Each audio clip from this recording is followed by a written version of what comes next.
Hey guys, Cameron with CBM Reviews here, and this is not going to be like my normal video. I'm not going to do a lot of editing on this. I'm just going to pretty much give it to you in one take. Um, I'm going to do this for several reasons.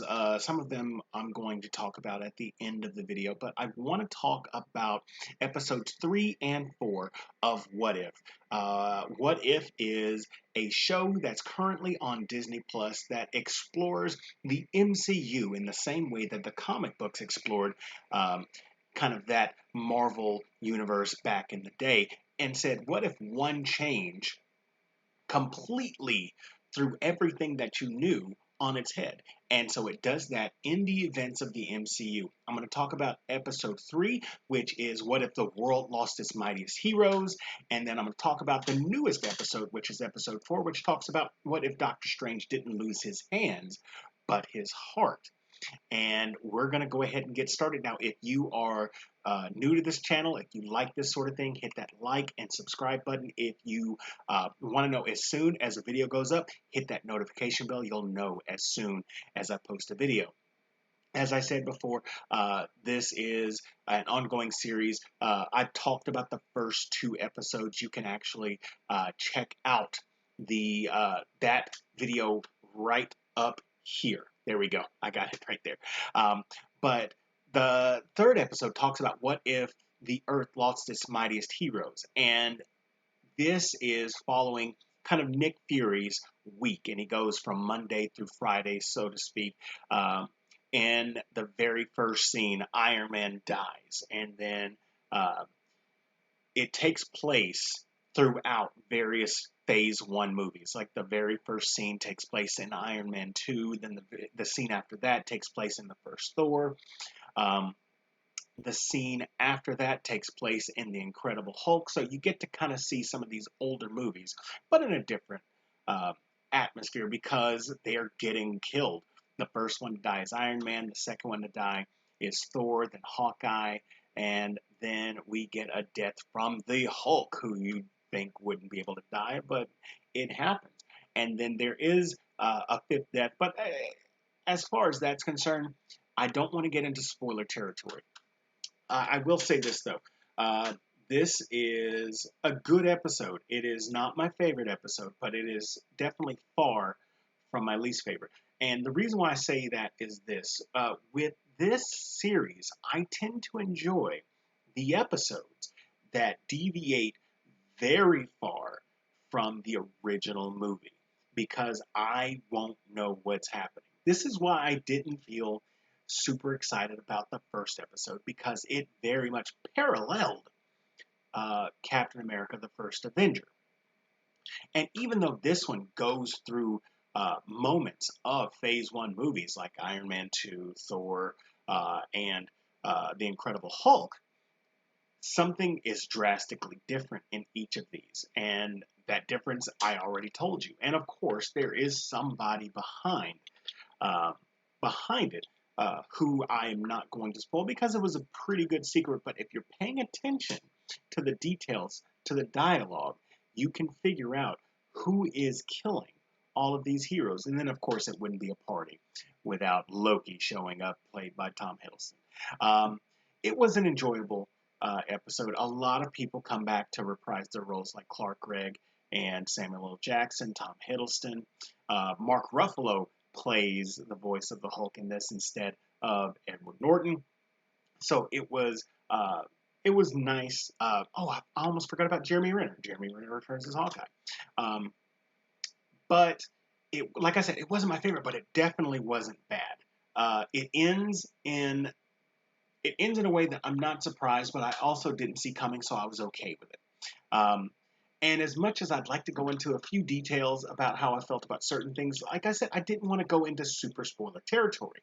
However, even though I'm going to end that here, we're going to talk about the next one, which is what if Doctor Strange lost his heart instead of his hands? And in this, uh, instead of the car crash resulting in his hands being crushed and he could no longer be a surgeon, he loses Christine, and he is distraught, and he knows that nothing in his medical career can bring her back. So he actually goes through that path of learning the mystic arts and Dormammu and all that stuff from the first Doctor Strange movie happens. But this kind of explores further past the movie if he would have lost his way, if he would have lost, say, his moral compass, and what kind of person it would have created had he, for lack of a better term, gone off the deep end.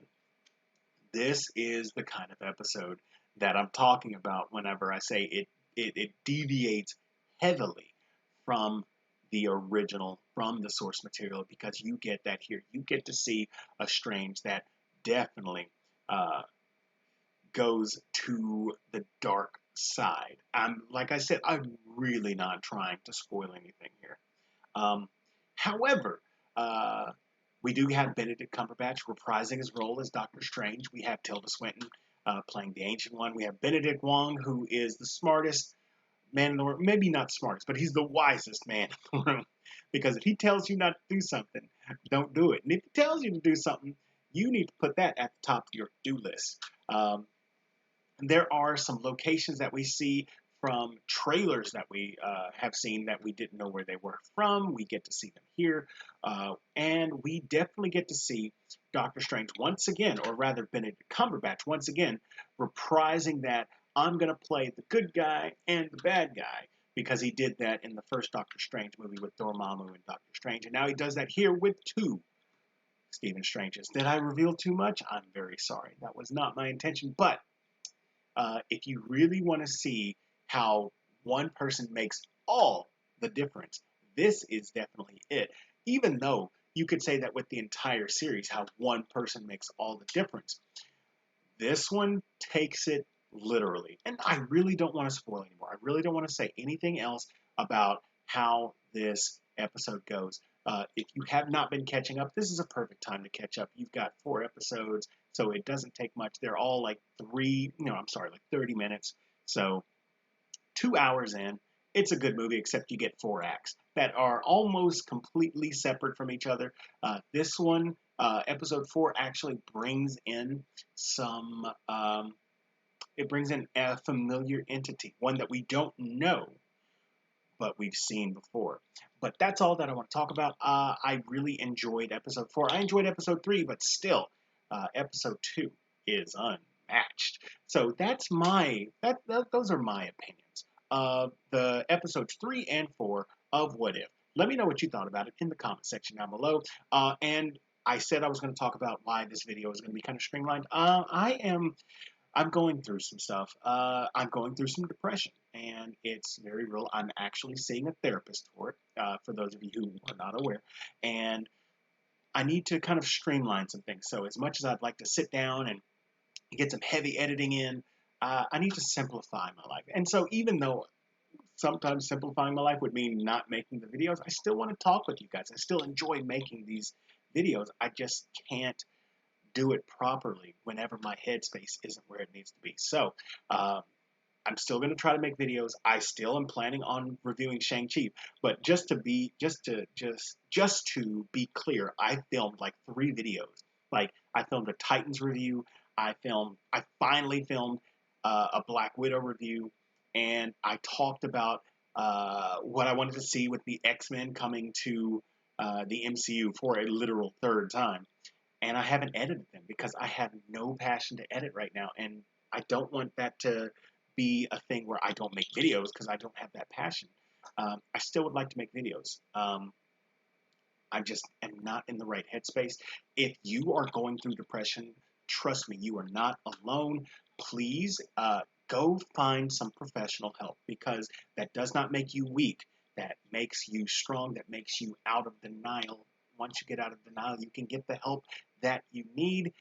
You are not alone in this fight. There are millions of people that are going through this, especially with the world on fire in some places, literally. So don't be afraid to get the help that you need.